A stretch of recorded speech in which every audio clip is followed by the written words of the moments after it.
نحمده ونصلي ونسلم على رسوله الكريم وعلى آله وأصحابه أجمعين. أما بعد فأعوذ بالله من الشيطان الرجيم. بسم الله الرحمن الرحيم. قال الله تعالى في الكلام المجيد: قال سننظر أصدقت أم كنت من الكاذبين اذهب بكتابي هذا فألقه إليهم ثم تول عنهم فانظر ماذا يرجعون. قالت يا أيها الملأ إني ألقي إلي كتاب كريم إنه من سليمان وإنه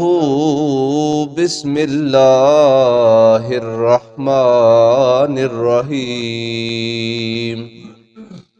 الله تعالوا علي وأتوني مسلمين. صدق الله العظيم.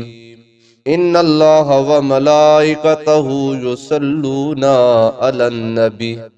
يا أيها الذين آمنوا صلوا عليه وسلموا تسليما.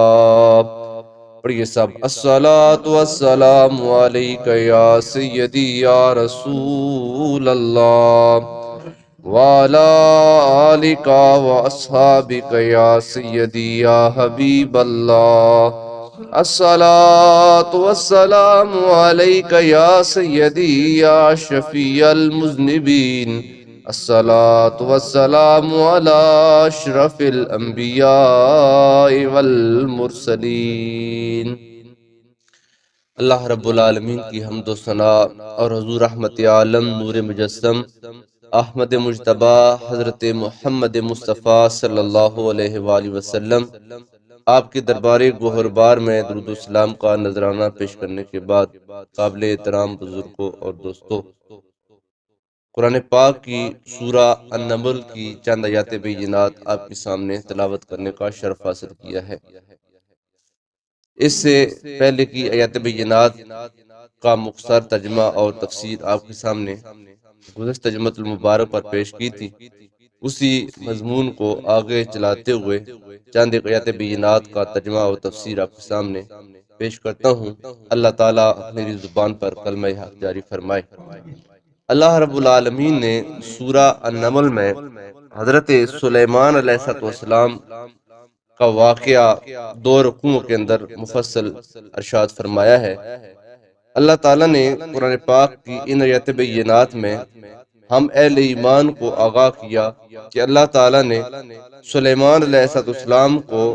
علم عطا فرمایا اور پرندوں کی بولیاں عطا فرمائیں، اور آپ کو ایک ایسا لشکر عطا فرمایا جس میں انسانوں کو، جنوں کو اور پرندوں کو ایک خاص نظم و ضبط کے تحت پابند کیا گیا اور جمع کیا گیا تھا. ایک دن حضرت سلیمان علیہ السلام اپنے ایک لشکر میں جا رہے تھے تو آپ نے اپنے لشکر میں ایک پرندے کو جس کا نام ہدہد تھا اور جس کی ڈیوٹی یہ ہوتی تھی کہ وہ زمین سے پانی کو شناخت کرتا تھا، اس کو مفقود پایا تو آپ غضبناک ہوئے، غصے ہوئے. تو آپ کہتے ہیں کہ میری اجازت کے بغیر ہدہد جو آج غائب ہے وہ کدھر ہے؟ لو عذبنہ عذابا شدیدا، میں اس کو شدید سزا دوں گا، یا پھر میں اس کو ذبح کر دوں گا، یا پھر اس کو اپنی غیر حاضری کی کوئی واضح دلیل لانی پڑے گی. تھوڑی دیر گزرتی ہے تو وہ ہدہد آ جاتا ہے اور آ کر اپنی غیر حاضری کی ایک معقول وجہ یہ بیان کرتا ہے کہ اے سلطان معظم، میں آپ کے پاس ایک ایسی خبر لے کر آیا ہوں جس کا آپ کو علم نہیں ہے۔ میں آپ کے پاس ملک سبا سے یا وہ ایک ایسی یقینی خبر لایا ہوں جس کو سن کر آپ حیران ہو جائیں گے، اور وہ خبر یہ ہے، انی وجدت امرأۃ تملکہم، میں نے وہاں پر ایک عورت کو دیکھا ہے جو ان کی حکومت کرتی ہے، اور اس کو دنیا جہان کی ہر نعمت سے نوازا گیا، اور اس کے پاس ایک بہت بڑا تخت ہے۔ وجدتھا وقومھا یسجدون للشمس من دون اللہ، اور اچھمبے کی بات یہ ہے کہ اللہ کی اتنی نعمتیں ہونے کے باوجود بجائے اس کے کہ وہ اللہ کی نعمتوں پر شکر ادا کرتے ہوئے اللہ کے سامنے سر نیاز جھکائیں اور اللہ کی بندگی کریں، بڑی نافرمانی کی بات یہ ہے کہ میں نے دیکھا کہ وہ لوگ اللہ کو چھوڑ کر اللہ کی مخلوق سورج کے سامنے سر جھکاتے ہیں۔ وَزَيَّنَ لَهُمُ الشَّيْطَانُ أَعْمَالَهُمْ، اور ان کے اس کام کو شیطان نے ان کے سامنے بڑا آراستہ و پیراستہ کر کے مزین کر کے پیش کیا ہوا ہے، اور شیطان نے ان کو اس کام پر ایسے لگا دیا ہے کہ گویا وہ سورج کو اپنا حقیقی خدا سمجھتے ہیں۔ فَصَدَّهُمْ عَنِ السَّبِيلِ، اور شیطان نے ان کو سیدھے راستے سے روک دیا ہے۔ فَهُمْ لَا يَهْتَدُونَ، پس وہ ہدایت پانے والے نہیں ہیں۔ یہاں تک آیت نمبر 24 ختم ہوتی ہے، اور یہاں تک پچھلی درس ہمارا مکمل ہوا تھا۔ اس کے بعد آیت نمبر 25 جو ہے یہ اللہ تعالیٰ کا خطاب ہے، اور یہ جو آیت کریمہ ہے یہ آیت سجدہ ہے۔ اس آیت کو بالارادہ میں جب وہ چھوڑ رہا ہوں اس لیے کہ آیت سجدہ کا شرعی حکم یہ ہوتا ہے کہ آیت سننے والے اور پڑھنے والے پر سجدہ واجب ہوتا ہے، اور چونکہ یہ بات ریکارڈ ہوتی ہے اور دودھ جاتی ہے، اور لوگ جب سنتے ہیں تو اگر سجدہ نہیں کرتے تو پھر اس پر ان کا گناہ ہوتا ہے۔ اور آیت سجدہ کا شرعی حکم یہ ہے کہ اس کا جو سجدہ واجب ہوتا ہے وہ زندگی کے آخری سانس تک واجب رہتا ہے، جب بھی یاد آئے ادا کریں تو ادا ہو جاتا ہے۔ آیت نمبر 27 سے آغاز کرتے ہیں۔ اللہ رب العالمین کے پیارے محبوب صلی اللہ علیہ وسلم پر نازل ہونے والا قرآن حضرت سلیمان علیہ السلام کی اس داستان کو بڑے آسن انداز میں بیان کرتے ہیں۔ جب آخر ہدہد یہ بات بتاتا ہے کہ میں ملکہ بلقیس کے ملک سبا سے ہو کر آ رہا ہوں، اور وہاں پر خاتون حکومت کرتی ہے، ان کے پاس بہت بڑا ایک تخت ہے، اور وہ لوگ اللہ کو چھوڑ کر سورج کی عبادت کرتے ہیں، اور ان کے اس کام کو شیطان نے بڑا مزین کیا ہوا ہے، اور شیطان نے ان کو اللہ کے حقیقی راستے سے روک دیا ہے، بس وہ ہدایت پانے والے نہیں ہیں۔ جب یہ ہدہد نے بات سلیمان علیہ السلام کے سامنے پیش کی تو حضرت سلیمان علیہ السلام اس کی بات کو سن کر ریجیکٹ نہیں کیا، آپ نے انکار نہیں کیا کہ میں اللہ کا نبی ہوں، میرے علم میں نہیں ہے، تم یہ کہتے ہو کہ میں ایک ایسی خبر لے کر آیا ہوں کہ جس خبر کو میں جانتا ہوں آپ نہیں جانتے، یہ کیسے ہو سکتا ہے؟ آپ نے فرمایا قالا سننظر اصدقت ام کنت من الکاذبین، آپ فرماتے ہیں اچھا تم نے اپنی غیر حاضری کی ایک معقول وجہ یہ بیان کی ہے کہ میں ملک سبا سے ہو کر آ رہا ہوں اور وہاں کے یہ حالات ہیں۔ فرماتے ہیں میں تمہاری بات کو فوراً انکار نہیں کرتا، ریجیکٹ نہیں کرتا، مسترد نہیں کرتا، لیکن تمہاری بات پر اندھا دھند تقلید بھی نہیں کرتا، مانتا بھی فوراً نہیں ہوں، مانتا اس لیے نہیں ہوں۔ قالا سننظر، آپ فرماتے ہیں ان قریب میں اس کی انویسٹیگیشن کراؤں گا، تحقیق کراؤں گا، میں پتہ کراؤں گا کہ جو تم بات کر رہے ہو اصدقتا، کہ یہ بات تم سچی کہہ رہے ہو، ام کنت من الکاذبین، یا پھر تم جھوٹ بول رہے ہو۔ یعنی کہ اپنی جان بچانے کے لیے، چونکہ سلیمان علیہ السلام نے جب اپنے لشکر میں ہدہد کو مفقود پایا، غیر حاضر پایا، تو آپ نے کہا کہ یہ تو فوجداری نظام کے ڈسپلن کے بالکل خلاف ہے کہ امیر قافلہ کی اجازت کے بغیر کوئی آگے پیچھے چلا جائے، اگر تم پیچھے آگے پیچھے غائب ہوئے ہو تو پھر اس کی سزا یہ بنتی ہے کہ یا تو تم کو سخت سزا دی جائے گی، یا تم کو ذبح کیا جائے گا، یا پھر غیر حاضری کی تم کو معقول وجہ لانی پڑے گی۔ اور معقول وجہ تم نے یہ بیان کی ہے کہ میں ایک ایسی سلطنت سے ہو کر آ رہا ہوں جہاں پر ایک خاتون حکومت کرتی ہے، اور وہ لوگ اللہ کو چھوڑ کر اللہ کی مخلوق سورج کے سامنے سر جھکاتے ہیں۔ یہ بات جو تم نے اتنی بڑی بتائی ہے، ہم اس بات کی تحقیقات کرائیں گے کہ کیا تم سچ بول رہے ہو یا پھر تم جھوٹ میں سے ہو۔ پھر آپ نے کہا اچھا ایسا کرتے ہیں، میں ایک خط لکھتا ہوں، وہ خط کسی اور کو نہیں، تم کو میں دے کر بھیجتا ہوں، تم یہ خط میرا لے کر ان کے پاس جانا اور وہ خط اس کے پاس گرا دینا، اور پھر ایک سائیڈ پر بیٹھ جانا اور دیکھنا کہ وہ میرے خط کا کیا جواب دیتے ہیں اور اس خط کو دیکھ کر ان کا رد عمل کیا ہے. اذهب بکتابی ھذا، یہ میرا خط لے جاؤ. حضرت سلیمان علیہ السلام نے ملکہ بلقیس کو خط لکھا. جب یہ دیکھا کہ وہ اللہ کے انکاری ہیں اور اللہ کی مخلوق کے سامنے سر جھکاتے ہیں، سورج کی پوجا کرتے ہیں، تو چونکہ نبی کی اس کائنات میں جب وہ آنے کا مقصد کیا ہوتا ہے، اللہ تعالیٰ کی توحید سے لوگوں کو روشناس کرانا، شرک کو جڑ سے ہی کاٹ دینا، لوگوں کو مشرک ہونے سے بچانا، اور جو لوگ شرک کر رہے ہیں ان کو اس برے کام سے نکال کر اللہ تعالیٰ کی معرفت دلانا. جب آپ کے علم میں یہ آیا کہ میرے نزدیک ایک ریاست میں لوگ اللہ تعالیٰ کے انکاری ہیں اور اس سورج کی پوجا کرتے ہیں، تو آپ نے فوراً کہا کہ اے ہدہد اذهب بکتابی ھذا، تم میری یہ کتاب، میرا یہ خط لے کر جاؤ. فَأَلْقِهْ إِلَيْهِمْ، اور وہ خط ان کی طرف پھینک دو. یعنی کہ ایسے پھینکو کہ پھینک کر بھاگنا نہیں ہے، بلکہ تم نے ایک سائڈ پہ ہو کر بیٹھ جانا ہے اور بیٹھ کر تم نے دیکھنا ہے کہ میرے خط کے پڑھنے کے بعد ان کا رد عمل کیا ہوگا. ثُمَّ تَوَلَّ عَنْهُمْ، پھر خط جب وہ پھینک کر ایک طرف پر ہو کر بیٹھ جاؤ. فَانظُرْ مَاذَا يَرْجِعُونَ، اور پھر غور سے دیکھو کہ وہ اس کا آگے سے کیا رسپانس دیتے ہیں، کیا جواب دیتے ہیں اور ان کا رد عمل کیا ہوتا ہے. ملکہ بلقیس اپنے تخت پر آرام کر رہی تھی. ہدہد وہ خط لے کر آیا. ایک روایت یہ ہے کہ وہ اپنے مشکلوں کے بیچ میں بیٹھی ہوئی تھی، تو خط یعنی کہ وہ اوپر پرندہ آ کر پھڑپھڑایا تو ملکہ بلقیس نے اوپر دیکھا تو اس نے خط آ کر گرا دیا اور خط سیدھا آ کر ملکہ بلقیس کی گود میں گرا. لیکن معتبر روایات میں یہ آتا ہے کہ ملکہ بلقیس اپنے تخت پر آرام کر رہی تھی، رات کا وقت تھا، آرام کر رہی تھی، تو ہدہد روشن دان سے اندر داخل ہوا. چھوٹا سا پرندہ ہے، وہ روشن دان سے اندر داخل ہوا تو جا کر ایسے خط ملکہ بلقیس کے سینے پر گرایا. اب ایک تو خط اللہ کے نبی کا ہے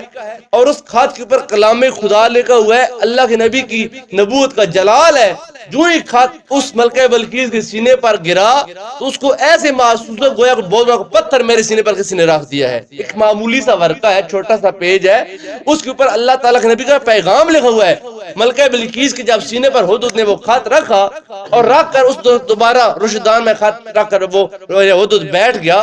تو اس خط کو جو ہی اس نے محسوس کیا اس کی آنکھ کھل گئی اور اس نے وہ خط دیکھا. خط دیکھتے ہی اس کے تو اوسان خطا ہوئے اور فوراً اس نے اپنے مشیروں کو بلا لیا. اجلاس رات کو ایمرجنسی میٹنگ کا اس نے اجرا کیا، سارے لوگوں کو رات کو بلا لیا. قرآن پاک کہتا ہے اذهب بکتابی ھذا فألقه إلیہم ثم تول عنہم فانظر ماذا یرجعون. فرمایا یہ میرا خط لے جاؤ اور خط اس کی طرف پھینک دو اور پھر ایک سائڈ پر بیٹھ کر سارا ماجرا دیکھو کہ وہ اس کا کیا جواب دیتے ہیں. جب خط ملکہ بلقیس نے پڑھا، خط پڑھنے کے بعد اس نے اپنے تمام تر جب وہ زعماء کو، مشیروں کو، وزیروں کو بلایا، کہا کہ رات کو ہی ابھی سارے میری بارگاہ میں حاضر ہو جاؤ. جب سارے آ گئے تو ملکہ بلقیس نے اپنے اس میٹنگ کا ایجنڈا جو تھا ان کے سامنے رکھا. کہا قالت، بولی، یا ایھا الملأ، او میرے سردارو، او وزیرو، مشیرو،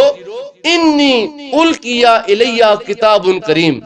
میری طرف ایک عزت والا خط پھینکا گیا ہے. کتب تفاسیر میں آتا ہے ملکہ بلقیس کے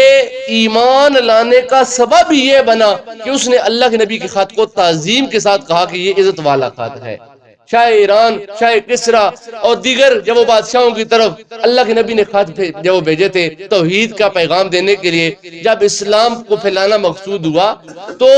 کچھ جب سرداروں نے حضرت آقا کریم صلی اللہ علیہ وسلم کے خط کو پھاڑ دیا غصے میں آ کر اور کہا کہ یہ عرب کے چروائے، یہ عرب کے بدتو کیا ہم کو توحید کا پیغام دیں گے اور کیا ہم کو اپنے ماتحت کرنے کے لیے کہیں گے. جب انہوں نے اللہ کے نبی کے خط کو پھاڑا، توہین کی، اللہ کے محبوب نے فرمایا جنہوں نے ہمارے خط کو پھاڑا اللہ پاک ان کی ریاستوں کو پھاڑ کر رکھ دے گا، تباہ و برباد کر دے گا. اور پھر ایسا ہی ہوا، جنہوں نے سرکار کے خط کی اہانت کی اللہ نے ان کو زمین پر ہی تباہ و برباد کر کے دنیا کے لیے باعث عبرت بنا دیا. ملکہ بلقیس نے جب یہ خط دیکھا،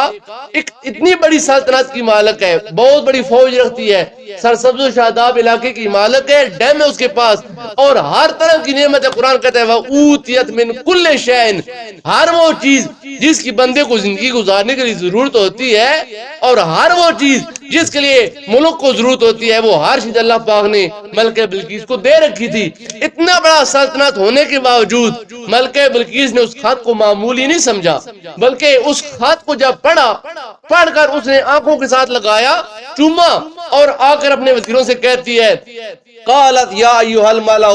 انی القی الی کتاب کریم، ابھی رات کے اس سمے میرے سینے پر ایک عزت والا خط جو وہ بھیجا گیا ہے، انہ من سلیمان، اور یہ خط کہاں سے آیا ہے؟ یہ سلیمان نامی کسی انسان کی طرف سے آیا ہے، وَإِنَّهُ بسم اللہ الرحمن الرحیم، اور اس خط میں یہ لکھا ہے کہ میں اللہ کے نام کے ساتھ شروع کرتا ہوں جو بہت مہربان ہے اور بہت رحم کرنے والا ہے۔ اور اس خط کا جو اگلا وہ آخری پیغام ہے، وہ خط کا پیغام یہ ہے اللہ تعالی علیہ، او ملکہ بلقیس اور ملک سبا کے باسیوں، اتنی بڑی فوج اور اتنی اللہ کی نعمتیں ہونے کے باوجود تم اللہ کے انکاری بنے بیٹھے ہو اور اللہ تعالیٰ کی مخلوق سورج کے سامنے سر جھکاتے ہو، اور اتنی بڑی فوج ہونے کے ساتھ ساتھ کہیں ایسا نہ ہو کہ تم کو یہ گمان ہونا لگ پڑے کہ ہم ہر طرح کی مخلوقات پر حاوی آ جائیں گے۔ اللہ تعالی علیہ، مجھ پر حاوی ہونے کے خواب نہ مت دیکھنا، مجھ پر جب وہ یعنی کہ غرور و تکبر نہ کرنا، وَأْتُونِي مسلمین، اور میری بارگاہ میں سر نیاز جھکاتے ہوئے، مسلمان ہوتے ہوئے، مطیع و فرما بردار ہوتے حاضر ہو جاؤ۔ اگر چاہتے ہو کہ تمہاری دنیا اور دنیا کی عزت برقرار رہے، اگر چاہتے ہو تمہاری آخرت اچھی ہو جائے اور کل اللہ کی بارگاہ میں کل روز قیامت تم کو شرمندہ نہ ہونا پڑے، اس کا ایک ہی حل ہے، تم اللہ کے نبی کے ہاتھ پر آ کر بیعت کر لو۔ جب بیعت کرو گے اللہ تعالیٰ یہ جو تمہارے پاس دنیا کی نعمتیں ہیں اس میں مزید اضافہ فرمائے گا، برکتیں دے گا، تمہاری زمین کی ہریالی اور خوشحالی میں مزید اضافہ ہوگا، اور اللہ تعالیٰ کی مخلوق سورج سے ہٹ کر اس خالق کے سامنے سر جھکاؤ جس نے سورج کو پیدا کیا، جس نے اجرام فلکی کو پیدا کیا، جس نے زمین اور زمین کی تمام تر نعمتوں کو پیدا کیا، وہی خالق ہے جو عبادت کا مستحق ہے، اور اللہ کے مخلوق کے سامنے سر جھکانا یہ کھلا شرک ہے، اور شرک ظلم عظیم ہے، اور یہ اللہ تعالیٰ کبھی بھی معاف نہیں کرتا۔ وَأْتُونِي مسلمین، مسلمان ہو کر میرے سامنے آ جاؤ۔ یہ اپنی اس میٹنگ کا ایجنڈا ملکہ بلقیس نے اپنے وزیروں کے سامنے رکھا۔ اب ملکہ بلقیس یہ ایجنڈا رکھنے کے بعد کہتی ہے قالت یا ایھا الملأ افتونی فی امری، اے میرے دانا اور ذہین و فطین وزیروں، مجھے میرے اس معاملے میں مشورہ دو۔ یہ جو اتنا حساس مسئلہ درپیش ہوا ہے کہ ایک سلیمان نامی انسان نے مجھے اپنے حضور جب وہ مطیع و فرما بردار ہو کر حاضر ہونے کا حکم دیا ہے، یہ اس بات کو ہم فوراً ریجیکٹ تو نہیں کر سکتے، بہت حساس معاملہ ہے۔ اس معاملے میں تم مجھے مشورہ دو، کیونکہ ما کنت قاطعۃ امرا حتی تشہدون، میں اس وقت تک کوئی فیصلہ نہیں کرتی جب تک تم سارے لوگ حاضر نہیں ہو جاتے، تم مشاورت میں شامل نہیں ہوتے اور تم مشورہ نہیں دیتے، میں اس وقت تک کوئی بھی جب وہ قدم نہیں اٹھاتی۔ اور یہی دانش مندی اور یہی عقل مندی کی علامت ہوتی ہے۔ حضور پاک صلی اللہ علیہ وسلم فرمایا کہ شاوروا امورہم، اپنے معاملات میں مشاورت کیے کرو۔ ایک بندے کی صلاح ایک بندے کی ہوتی ہے، اور جب دو بندوں کی یا دو سے زائد بندوں کی مشاورت شامل ہوتی ہے تو ہو سکتا ہے کوئی اور بندہ اس بندے کی سوچ سے اچھی سوچ رکھنے والا ہو اور وہ بہتر مشورہ دے۔ اور جتنا بندہ عمر میں بڑا ہوتا ہے، جتنا جہان دیدہ ہوتا ہے، اتنے اس کے مشورے میں جان ہوتی ہے، طاقت ہوتی ہے، اس نے دنیا کو دیکھا ہوتا ہے۔ ایک 20 سال کا نوجوان ہے، ایک 50 سال کا بزرگ ہے، دونوں کی سوچ ایک جیسی نہیں ہو سکتی ہے۔ جو جوان ہے اس کے خون میں گرمی ہے، اس کے اندر جذبات ہے، اس کے اندر غضب ہے، اس کو غصہ جلدی آتا ہے، لیکن ایک 50 سال کا بزرگ ہے، اس نے دنیا کو دیکھا، دنیا کا نشیب و فراز سے وہ واقف ہے، دنیا کے ہر دکھ سکھ سے وہ آگاہ ہے۔ ایک 20 سال کے بندے کی مشاورت کا معیار اور ہوگا اور ایک بزرگ بندے کی مشاورت کا معیار اور ہوگا۔ اس لیے ملکہ بلقیس کہتی ہے کہ میں اگرچہ مطلق العنان بادشاہ ہوں اس سلطنت کی، اور میں جو چاہوں ایسا کروں، کسی کے اندر یہ جرت نہیں ہے کہ وہ میرے کسی فیصلے کے سامنے اعتراض کرے، لیکن میں یہ بات سمجھتی ہوں کہ ایک بندے کی صلاح ناقص ہوتی ہے۔ زیادہ بندے جب مل کر مشاورت کرتے ہیں تو کوئی دانا بندہ بندہ اچھی بات کہتا ہے جس میں ایک انسان کے علاوہ پوری سلطنت کا فائدہ ہوتا ہے، بھلا ہوتا ہے، لہذا ما کنت قاطعۃ امرا حتی تشہدون، میں اس وقت تک کوئی فیصلہ نہیں کرتی جب تک تم سارے حاضر نہیں ہو جاتے۔ یہ بات کہہ کر ملکہ بلقیس خاموش ہو گئی۔ اس نے پہلے میٹنگ کا ایجنڈا بیان کیا،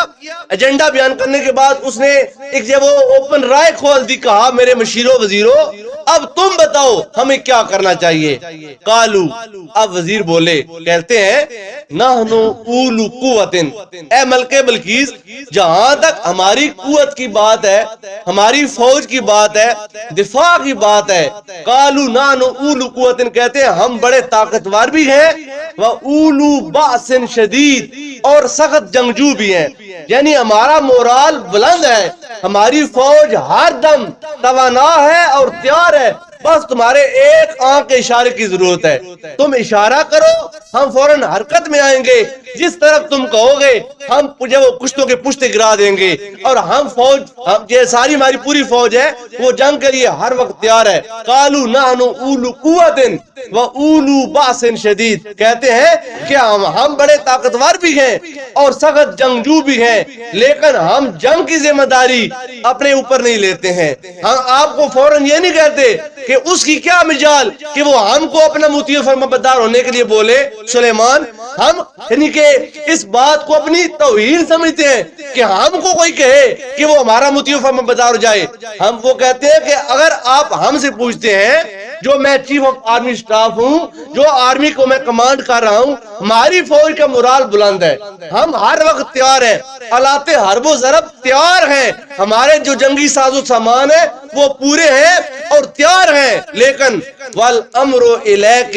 معاملہ تیرے ہاتھ میں ہے، تو ہماری سردار ہے، تو اس ملک کی بادشاہ ہے، ہم تیری ہی بات کو مانتے ہیں، ہم اگر تو ہم سے پوچھتی ہے تو ہم جنگ کے لیے تیار ہیں، لیکن ہم جنگ کی ذمہ داری اپنے اوپر نہیں لیتے ہیں۔ والامر الیک، معاملہ تیرے ہاتھ میں ہے، فانظری، خوب غور کر لے، تحقیق کر لے، سوچ لے، ماذا تأمرین، جو تو حکم دے گی ہم تیرے حکم کے سامنے سر جھکا دیں گے، جو تو کہے گی ہم ایسا کریں گے، تو صلح چاہتی ہے ہم صلح کریں گے، تو جنگ چاہتی ہے ہم جنگ کریں گے، جو تو چاہے ہم ایسا کرنے کے لیے تیار ہیں۔ جب یہ بات چیف آف آرمی سٹاف نے کی اور اپنے ملکی حالات سے آگاہ کیا کہ ہمارے پاس سرمایہ بھی ہے، ہمارے پاس جب اگر جنگ لگ جائے اور کوئی ہمارے ملک کو چاروں طرف سے گھیر لے، ہمارے پاس اتنا اناج ہے کہ ہم کئی سال تک اپنے اناج سے اپنی قوم کو پال سکتے ہیں، ہمارے پاس ایسے ایسے آلات حرب و ضرب ہیں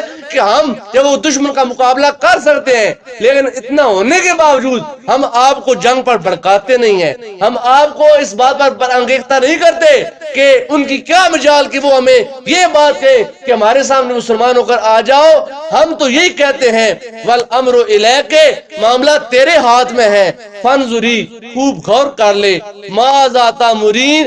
جو بھی تو حکم دے گی ہم تیرے حکم کے سامنے اپنے سر کو جھکائیں گے۔ ملکہ بلقیس کہتی ہے قالت ان الملوک اذا دخلوا قریۃ، کہتی ہے کہ بادشاہوں کی عادت ہوتی ہے، بادشاہ جو ہوتے ہیں نا جب ملکوں کو فتح کرنے کے لیے نکلتے ہیں تو ان کے ساتھ لو لشکر ہوتا ہے، ان کے پاس بڑا یعنی کہ مال و اسباب ہوتا ہے، اور اس وقت ان پر ایک جنون سا جب وہ جنگ کا طاری ہوتا ہے، ان کی ایک نیچر اور کیفیت ہوتی ہے، وہ کیا ہوتی ہے؟ قالت ان الملوک اذا دخلوا قریۃ، کہتی ہے جب بادشاہ کسی بستی میں داخل ہوتے ہیں نا افسدوها، تو وہ اس بستی کو تباہ و برباد کر دیتے ہیں، فصلیں کاٹ دیتے ہیں، درخت کاٹ دیتے ہیں، ان کے باغات کو تیک کر دیتے ہیں، مردوں کو قتل کر دیتے ہیں، عورتوں بچوں کو غلام بنا لیتے ہیں۔ یہ بادشاہوں کی عادت ہوتی ہے، اذا دخلوا قریۃ افسدوها، جب وہ کسی بستی میں داخل ہوتے ہیں اس بستی کو وہ تباہ کر دیتے ہیں۔ اور دوسری بات کیا کرتے ہیں؟ وجعلوا عزت اہلها اذلۃ، اس بستی کے جو عزت والے لوگ ہوتے ہیں ان کو وہ ذلیل و رسوا کر دیتے ہیں، جو کل بادشاہ تھا آج اس کے پاؤں میں بیڑیاں ڈال کر اس کو پابندے سلاسل کر دیتے ہیں، جو کل یعنی کہ ملک کی رانیاں تھیں، جو عزت دار خاتونیں تھیں، آج ان کو پکڑ کر باندیاں بنا دیا گیا، کل جو بادشاہ تھا آج یعنی مثال کے طور پر ہمارے تاریخ پاکستان میں کتنے ایسے بادشاہ گزرے ہیں جن کا طوطی بولتا تھا، لیکن پھر ان کے ساتھ کیا ہوا؟ کسی کو سولی پر چڑھا دیا گیا، کسی کو قید میں ڈال دیا گیا، کسی کو ملک سے باہر نکال دیا گیا۔ کل جس کے ایک اشارے پر دنیا کا نظام چلتا تھا آج اس کو یعنی کہ ساری زندگی کے لیے اس کو نااہل کرا دیا۔ کتنی بڑی اس انسان کی انسلٹ اور کتنی بڑی اس کی اہانت ہوتی ہے۔ کہتی ہے کہ بادشاہوں کی عادت ہوتی ہے جب کسی بستی میں داخل ہوتے ہیں اس بستی کو تباہ و برباد کر دیتے ہیں، اور اس بستی کے جو عزت والے لوگ ہوتے ہیں ان کو وہ ذلیل کر دیتے ہیں۔ وَكَذَلِكَ يَفْعَلُونَ، اور یہ بھی ایسے کریں گے۔ اگر یعنی کہ یہ سلیمان اپنا لشکر لے کر ہمارے ملک پر حملہ کرتا ہے تو اس حملے کے ساتھ اگر ہم اس کا دفاع نہ کر سکے تو وہ ہمارے اس سرسبز و شاداب ملک کو تباہ و برباد کر دیں گے۔ اور آج جو ہم عزت کے اس مسند پر بیٹھے ہوئے ہیں، کہیں ایسا نہ ہو کہ کل ہم ذلت کی رسوائی میں گر جائیں اور ہم کو پابند سلاسل کیا جائے، اور میں یہ نقصان اپنے ملک کے لیے برداشت نہیں کر سکتی ہے۔ کہتی ہے میں ایک دانائی کا کام کرتی ہوں، میں چیک کرتی ہوں کہ یہ جو مجھے خط لکھنے والا ہے یہ بادشاہ ہے یا نبی ہے۔ بادشاہ ہوا تو اس کی نیچر اور ہوگی، نبی ہوا تو اس کی نیچر اور ہوگی۔ بادشاہ ہوا غضب ناک ہوگا، بادشاہ ہوگا حملہ کرے گا، بادشاہ ہوگا اپنی اس وہ لاؤ لشکر کے زور میں آ کر ہم کو طے کرے گا۔ لیکن اگر نبی ہوا تو وہ رفیق القلب ہوگا، رقیق القلب ہوگا، نرم دل ہوگا، مہربان ہوگا، وہ ہمارے ساتھ لڑائی نہیں کرے گا بلکہ اپنی نبوت کی صفت کے ساتھ ہم پر رحم کرے گا۔ کہتی ہے کہ ایسا کرتے ہیں میں اس کو ایک تحفہ بھیجتی ہوں، تحفہ بھیج کر اس کو دیکھنا چاہتی ہوں، مائل کرتی ہوں ہمارے تحفے کو قبول کرتا ہے یا نہیں تحفہ قبول کرتا۔ تحفہ قبول کر لینا گویا صلح کی علامت ہے، تحفہ قبول کر لینا گویا دوستی کی علامت ہے، تحفہ قبول کر لینا گویا محبت کی علامت ہے، اور تحفے کو ریجیکٹ کر دینا گویا یہ ہے کہ ہم جنگ کے لیے تیار ہیں، تم بھی اپنے ساز و سامان کو لے کر باہر نکلو، ہمارا مقابلہ کرو۔ اب کہتی ہے وَإِنِّي مُرْسِلَةٌ إِلَيْهِمْ بِهَدِيَّةٍ، میں ان کے طرف ایک تحفہ بھیجتی ہوں، فَنَاظِرَةٌ، اور میں دیکھتی ہوں، انتظار کرتی ہوں، بِمَا يَرْجِعُ الْمُرْسَلُونَ، کہ تحفہ لے کر جانے والا جواب لے کر کیا آتا ہے، میرے اس وہ محبت کے پیغام کا آگے سے جب رسپانس کیا ملتا ہے، جواب کیا ملتا ہے۔ اگر تو تحفہ قبول کر لیا پھر خیر ہی خیر ہے، پھر بھلا ہی بھلا ہے، پھر آرام ہی آرام ہے کہ ہمارے ان سے صلح ہو جائے گی اور پیار اور اتفاق ہو جائے گا۔ لیکن اگر انہوں نے ہمارا تحفہ قبول نہ کیا پھر ہم کو ان کا مقابلہ کرنا پڑے گا اور پھر ہم کو اپنے آلات حرب و ضرب کو آراستہ کرنا پڑے گا۔ ادھر سے ملکہ سبا نے، ملکہ بلقیس نے ایک سونے کی اینٹ لی اور اس اینٹ کو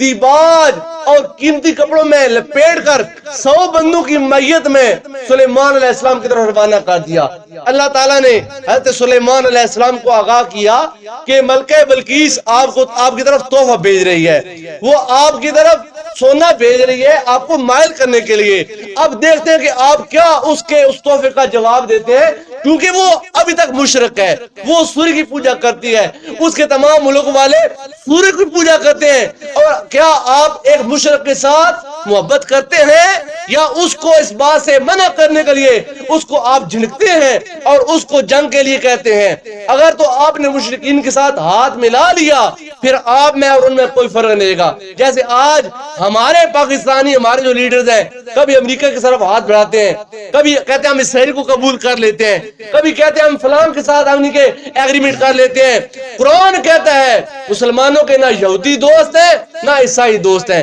یہودی اور عیسائی آپس میں ایک دوسرے کے مفاد کے لیے دوست بن سکتے ہیں لیکن یہ دونوں قومیں مسلمانوں کی وفادار نہیں ہیں، اس لیے مسلمانوں کو اگر دوستی کرنی ہے وہ مسلمانوں کے ساتھ کریں۔ 57-58 اسلامی ممالک ہیں، مسلمان ممالک ظلم کی چکی میں پس رہے ہیں اور کوئی مسلمان ملک دوسرے ملک کا مددگار نہیں ہے۔ اور ہو کیا رہا ہے، ہر مسلمان ملک یہ چاہتا ہے امریکہ میرا یار بن جائے، فلاں ملک میرا یار بن جائے۔ قرآن پاک کی ان آیات کی روشنی میں ہم کو اور ہمارے زعماء کو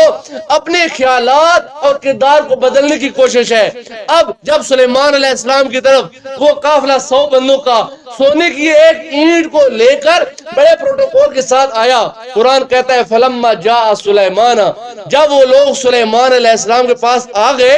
اور کہتے ہیں کہ اے بادشاہ سلامت، ہماری ملکہ نے آپ کے حضور یہ تحفہ بھیجا ہے، قبول فرمائیں۔ سونا ہے، آج سونا ہم دیکھیں ہمارے منہ میں لالیں آ جاتی ہیں اور ہم فوراً اپنے خیالات کو دنیا کے لیے تبدیل کر لیتے ہیں۔ انما اموالکم و اولادکم فتنہ، یہ مال ہے یا آزمائش، بڑے بڑوں کے ایمان کو یہ نکے خطرے میں ڈال دیتا ہے۔ جب سلیمان علیہ السلام نے دیکھا نا یہ سونا لے کر آئے ہیں،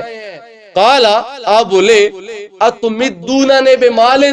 کیا تم میری مال کے ساتھ مدد کرنا چاہتے ہو؟ یعنی سونا دے کر مجھے خریدنا چاہتے ہو، اور تمہارا یہ خیال ہے میں سونا لے کر چپ کر جاؤں اور تم کو شرک کرنے دوں؟ میں اللہ کا نبی ہوں، میرے ہوتے ہوئے تم اللہ کے مخلوق سورج کے سامنے سر نہیں جھکا سکتے، میرے ہوتے ہوئے تم اللہ کے سامنے سر جھکاؤ گے تب بات بنے گی۔ میں یہ سونا لے کر اپنا منہ بند نہیں کروں گا، میں یہ سونا لے کر اپنی فوج کو حملہ کرنے سے نہیں روکوں گا، میں سونا لے کر تمہارے سامنے کانا نہیں بنوں گا، بلکہ تم تیار ہو جاؤ، اگر تم سورج کی پوجا کرو گے پھر میں تم پر حملہ کروں گا۔ کہتے ہیں قالا اتمدوننی بمال، کیا تم مال کے ساتھ میری مدد کرنا چاہتے ہو؟ فما آتانی اللہ خیر مما آتاکم، جو اللہ نے تمہیں دیے ہوئے نا مال و دولت، جس مال و دولت پر تم نخرے کر رہے ہو اور تم تکبر کر رہے ہو، ہمارے پاس یعنی کہ اتنا سونا ہے، اتنی دنیا ہے، ہمارے پاس اتنی فوج ہے، ہمارے پاس طرح طرح کی نعمتیں ہیں، کہتے ہیں جو اللہ نے تم کو دی ہوا ہے نا